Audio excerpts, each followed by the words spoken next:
Duas crianças espiãs tiveram seus pais levados por um vilão demente. Agora eles devem salvá-los antes que o homem os transforme em criaturas bizarras sem cérebro. E aí pessoal, sejam muito bem-vindos, eu sou o Node Reet. Hoje nós recapitularemos a história do filme Pequenos Espiões de 2001. Então preparem-se, é hora do recap.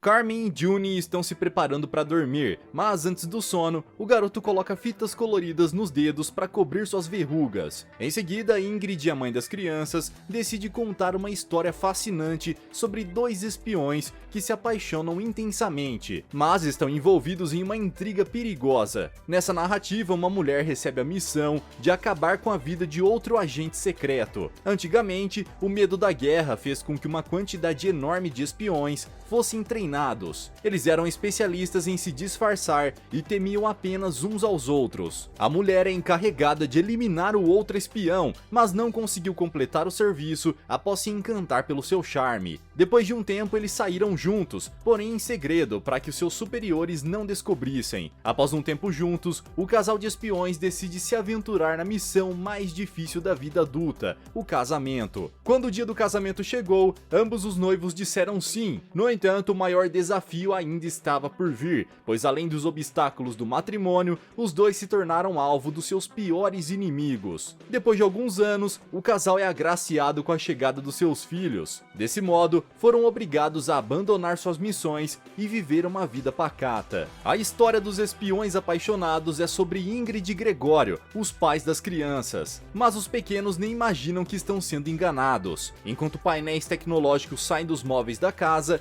a mulher expressa sua preocupação com os filhos, que estão escondendo suas travessuras na escola. No dia seguinte, Juni e Carmen fazem exercícios em casa, porém a garota se irrita com a lentidão do irmão e o empurra. Embora tenha se espatifado no chão, imediatamente o menino retruca, arremessando um objeto em sua irmã. A caminho da escola, Gregório chama a atenção de seu filho por passar muito tempo assistindo televisão. Mas nesse momento, o homem percebe que um dos personagens do Sr. Floop, programa que Juni assiste, é muito semelhante com um de seus inimigos. Ao chegar no colégio, o espião presencia um dos alunos maltratando seu filho. Imediatamente ele vai tirar satisfação com o garoto, contudo é impedido pelo pai do pirralho, que entra em sua frente. Obviamente o homem não deixa as coisas desse jeito, assim nocauteia o pai do garoto, arremessando-o para longe. Na verdade, isso tudo aconteceu na imaginação de Gregório. Ele não teve coragem para enfrentar o indivíduo musculoso. Após se sentir triste por seu pai não ter reagido, Juni deseja fugir para o programa de que tanto gosta. Enquanto isso, o Sr. Floop cria agentes que passaram por lavagem cerebral e mutações, sendo transformados em homens dedões inúteis e estranhos. O cientista mostra sua nova criação ao agente Donegan, um robô muito semelhante ao seu filho. Em poucos segundos, a criança dá um salto por cima dele e agarra suas pernas, fazendo com que ele caia feito um saco de batatas no chão. A filha do presidente também virou uma réplica. Ela derruba o agente do mal novamente. Em seguida, Floop revela que pretende produzir muitos espiões como eles para formar um exército. No entanto, os novos robôs não são bons o suficiente para reproduzirem as mentes humanas, pois apesar de sua força, são incapazes de usar a cabeça e só reproduzem sons estranhos pela boca. Donegan se irrita com as demonstrações e exige invenções melhores ou não seguirá com seus planos. Desse modo, os robôs de Floop o carregam para fora do programa. Após saber que vários agentes estão desaparecendo sem motivo, Gregório decide sair em uma missão para descobrir o paradeiro de seus colegas. Ingrid quer ir também, mas seu marido não quer que ela vá por causa das crianças. A mulher é obrigada a usar seu charme para convencê-lo. Dessa forma, a solução foi pedir a ajuda do tio Félix para cuidar dos pequenos. O casal veste suas roupas de espiões, preparam seus equipamentos e seguem rumo à sua nova missão, como nos velhos tempos. Durante o trajeto, a senhora Gradenko se comunica por videochamada e claramente se insinua para Gregório. Isso faz com que Ingrid sinta ciúmes e no mesmo instante interrompa a conversa. Ao chegar em uma curva, o carro passa direto pela rodovia e mergulha no oceano. Em seguida, o automóvel é convertido em um tipo de submarino. No fundo do mar, o sinal da mulher apresenta uma falha e Floop surge na televisão do carro. Então ele fala que precisa de algo que só o casal de espiões tem posse. Antes que consigam descobrir como o homem se comunicou, eles percebem que estão sendo seguidos por um submarino. Assim, os dois fogem até serem engolidos por uma máquina gigante no fundo do mar. Enquanto isso, na casa da família Cortez, um alerta vermelho é acionado. Isso faz com que as crianças e seu tio corram em direção a um esconderijo secreto. Félix revela que ele não é tio das crianças de verdade, mas é um espião designado para cuidar deles quando estiverem em perigo. Mesmo assim, a garota não acredita que os pais dela, tão caretas, possam ser espiões internacionais. Uma porta secreta se abre para os pequenos entrarem no bunker. Então Félix volta para casa a fim de enfrentar seus inimigos. No esconderijo, as crianças ligam um televisor e veem que seu amigo está sendo atacado por homens estranhos. Os dois pirralhos seguem as ordens do tio e fogem utilizando o bunker, o qual se converteu em um automóvel voador. Do lado de fora, os capangas de Floop perseguem as crianças pela superfície da água. No entanto, elas quase atropelam um barco enquanto tentam pilotar a nave, mas conseguem desviar dele. Seus adversários, que estão logo atrás, quebram o barco do pobre homem ao meio. Logo depois, June acaba caindo, então Carmen ajuda ele a subir de volta para a nave. Após essa distração, eles percebem que estão indo em direção a uma pequena ilha, porém conseguem ativar o piloto automático sem querer. Isso faz com que a nave se torne um submarino. Na superfície, os perseguidores dos pequenos espiões dão de cara com a rocha, fazendo seus automóveis explodirem. Logo depois, as crianças mexem no painel do automóvel e observam as maravilhas do fundo do mar, assim como os enormes tubarões que rodeiam o submarino. No território inimigo, Ingrid e Gregório descobrem que os personagens do programa de Floop são, na realidade, agentes que foram transformados em monstros. O vilão revela que pretende usar as crianças como distração, já que são o único ponto fraco dos dois espiões renomados. Os jovens chegam até o abrigo, um lugar incrível em que a comida surge no armário. Além disso, o local tem um micro-ondas que faz comida a partir de cartuchos. Apesar de tudo que está à sua volta, June se sente triste e não aceita as batatas fritas que a irmã fez, afinal ele não consegue mais confiar nos seus pais. No esconderijo, Ingrid utiliza o laser do seu anel para romper a corda que mantém suas mãos amarradas. O casal inicia sua fuga do local, porém de forma inesperada, um buraco surge no chão. Gregório fica para trás e tenta dar um salto, entretanto seu impulso não é suficiente. Antes que ele caia, um vidro aparece no chão e o separa do precipício. Finalmente o casal chega até o salão virtual, um local bizarro que simula lugares do planeta Terra. De repente, eles caem em um abismo que os leva até a mesa de jantar de Floop. Todos comem uma comida gosmenta, mesmo assim o vilão fala em capturar as duas crianças. Diante disso, Gregório rapidamente ameaça acabar com seu inimigo, mas os guardas o obrigam a permanecer sentado. Em seguida, Floop revela que pretende usar a inteligência do espião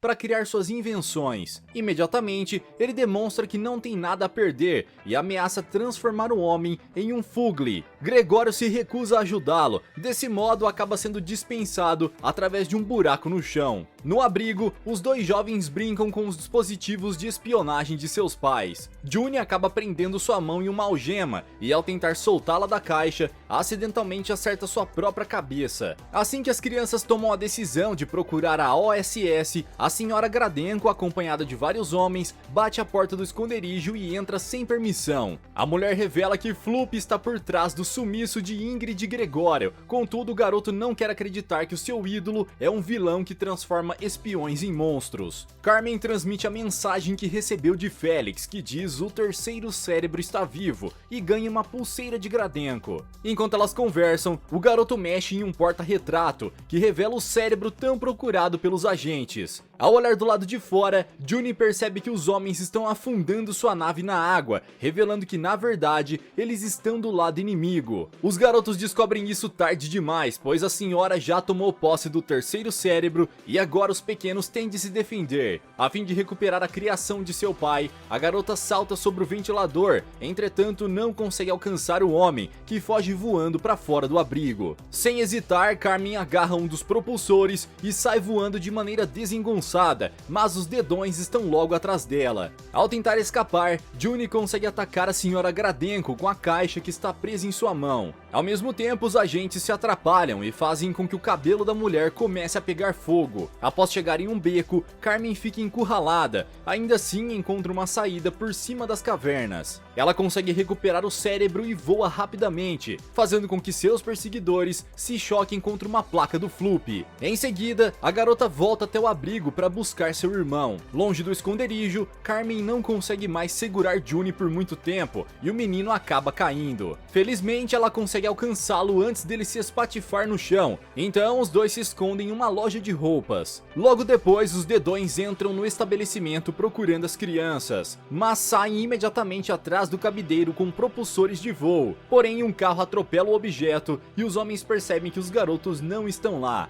Enquanto isso, os dois irmãos conseguem sair despercebidos da loja e embarcam em um bonde. No castelo, Floop fica irritado com a fuga das crianças, então Alexander sugere capturá-los utilizando robôs. Enquanto Carmen investiga seu localizador quebrado, uma descoberta surpreendente vem à tona. Um bilhete oculto com o nome Machete e uma foto do seu pai com um homem desconhecido. Logo depois, Juni tenta destruir o terceiro cérebro e por pouco a garota consegue impedi-lo. No entanto, eles começam a brigar e durante a confusão, ela descobre que a pulseira que recebeu é na verdade um rastreador em seu braço. A garota vai até a fonte para beber água e Juni se aproxima dela. No entanto, ele está falando de forma muito estranha. Enquanto observa seu irmão do outro lado, sendo erguido no ar por uma criança que se assemelha muito a ela, Carmen percebe que ela é uma das criações de Floop. Então a garota tenta acertar um soco em seu irmão do mal, mas a pele de aço do robô acaba machucando a mão dela. Antes que Juni possa destruir o cérebro, ele é arremessado para longe e acaba caindo em um dos brinquedos do parquinho. Rapidamente, a garota vilã gira a máquina em uma velocidade extrema e consegue roubar o objeto. As crianças do mal vão embora, entretanto Carmen consegue roubar o colar do menino robô, no qual está escrito que haverá milhares deles. No passado, após a criação do terceiro cérebro, Gregório recebeu ordens para destruí-lo. No entanto, ele não seguiu os comandos e manteve segredo de sua família para protegê-los. Os jovens finalmente encontram um homem chamado Machete, o qual revela que é irmão de Gregório, ou seja, o verdadeiro tio dos garotos. No castelo, Floop pretende tentar uma nova estratégia, a fim de ter suas próprias ideias, visto que Alexander é o verdadeiro criador por trás das crianças mutantes. Num piscar de olhos, Comparsa revela que conseguiu obter o terceiro cérebro. Com essa reviravolta, ele assume o controle da situação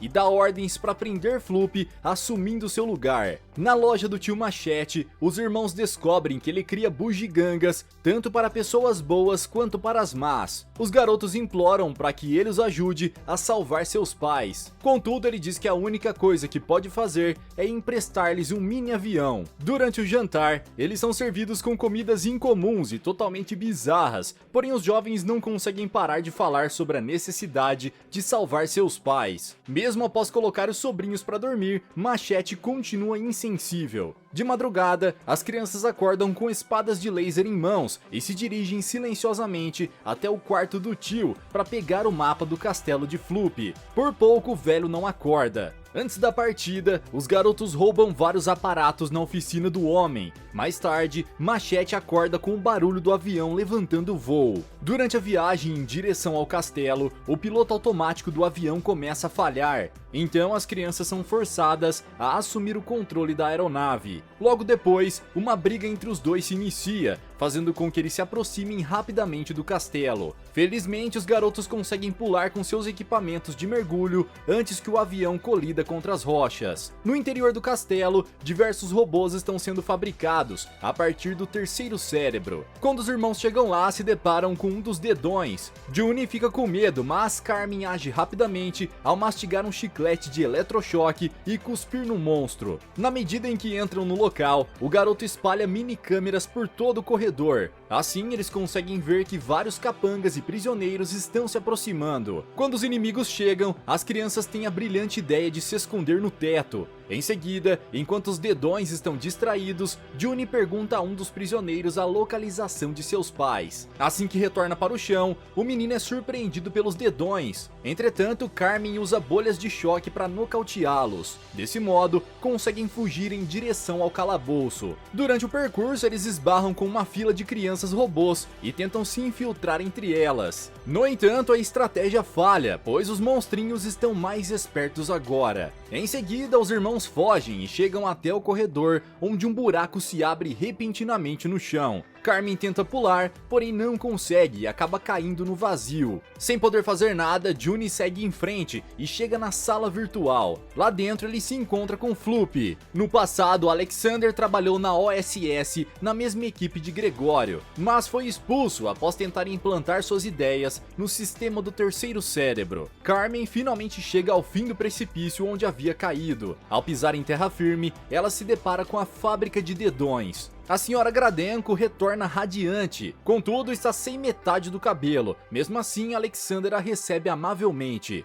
Enquanto isso, Floop tenta convencer Juni de que somente comparsa é o vilão. Nesse momento, o garoto arremessa uma bomba de choque na testa do homem, fazendo com que ele volte rapidamente ao tamanho normal. Ao sair da sala, o menino encontra com um dos dedões e pula em cima dele. Os dois caem no chão e, para sua surpresa, ele descobre que é apenas sua irmã fantasiada. Ao chegarem no calabouço, eles encontram sua mãe trancafiada e Gregório transformado em monstro. Porém, Floop sabe como trazê-lo de volta. Enquanto Alexander está em uma reunião, uma voz surge de alto-falantes para chamar sua atenção. Após comparsa encontrar Juni, a família inteira aparece e amarra o vilão em uma mesa. Em seguida, eles o obrigam a apertar um botão para transformar a si mesmo em um monstro. A fim de impedir que o exército de crianças saia do castelo, os heróis seguem para a sala de controle. Entretanto, no meio do caminho, Ingrid e Gregório são pegos pelos sósias de seus filhos. Assim que Floop e os irmãos chegam até a sala, eles têm a ideia de reprogramar os robôs para se tornarem bons. Na sala principal, enquanto Donegan exige seu exército de crianças, Comparsa aparece de repente,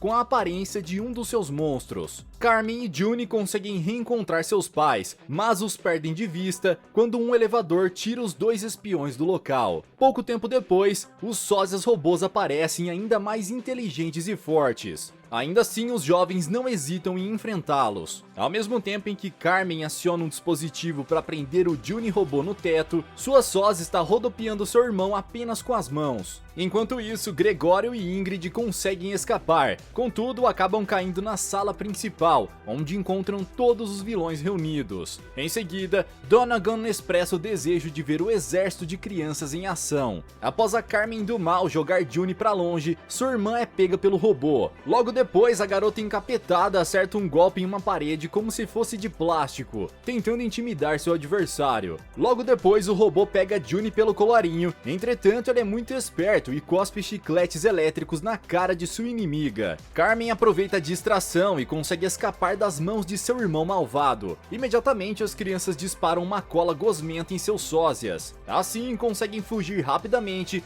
antes que eles se soltem. Os garotos chegam até o salão, onde seus pais nocauteiam diversos agentes do mal. Antes que eles possam comemorar, o exército de 500 robôs aparece. No entanto, para surpresa deles, Tio Machete também surge para ajudá-los. Sem saber como irão vencer, eles recebem uma ajuda de Floop, que finalmente consegue reprogramar as crianças robôs. Agora, os jovens alegres correm em direção aos seus criadores. Os dois irmãos finalmente se reencontram e Machete não consegue conter as lágrimas, enquanto Gregório o abraça emocionado. Floop também aprendeu muito com tudo isso. Ele conta a Juni que a bondade do garoto o ajudou a reprogramar os robôs. Em seguida, os jovens revelam aos seus pais que eles também se tornaram agentes secretos. Após um tempo, as crianças robôs aparecem no noticiário, desempenhando várias ações comunitárias pelo mundo. O Sr. Floop continua com seu programa, e Alexander agora é um de seus Fuglis. Além disso, os irmãos robôs se tornaram personagens do programa. Após um tempo, a família Cortez recebe um chamado do presidente da OSS.